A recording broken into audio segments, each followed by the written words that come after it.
Thanks, Tim.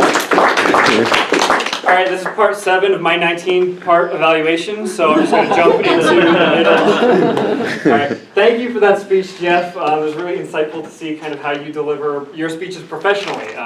Jeff is now getting paid to speak, which is kind of the pinnacle of what we here at Rhino maybe want for ourselves, so he's a good role model for all of us. Jeff asked me not to look at his content or his PowerPoint, but just to focus on his performance. Whether he was appearing more natural or if he appeared canned, robotic, etc. So that's what I'm going to focus on. I'm not going to talk about the content or the PowerPoint, which is good because I don't have a lot to add in terms of value to those things.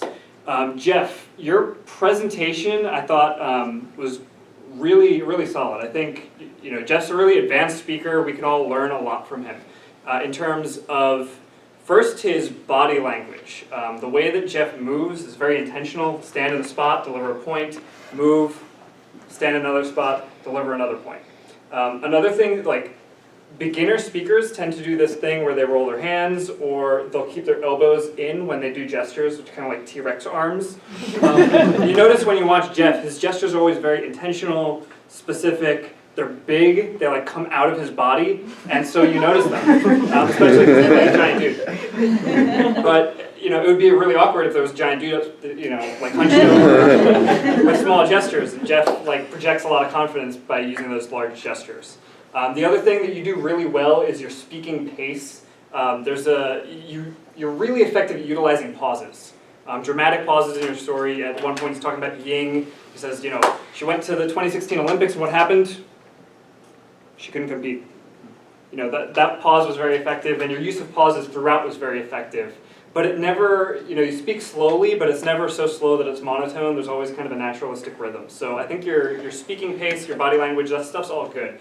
What you should do to improve to sound a little bit less canned, because you do sound like a little bit like, I'm a professional speaker, I'm a position of authority, I'm talking to you, almost like you're talking down to people a little bit.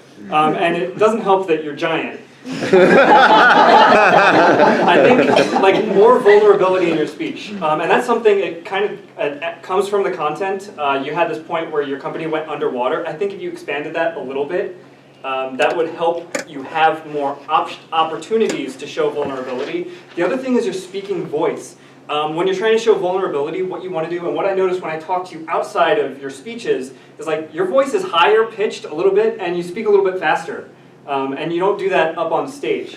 So try to pay attention to that when you're talking to people at the bar. I would even recommend taking out your phone and recording yourself. We're just having a conversation with some of your friends, and just notice how you speak in a normal conversation.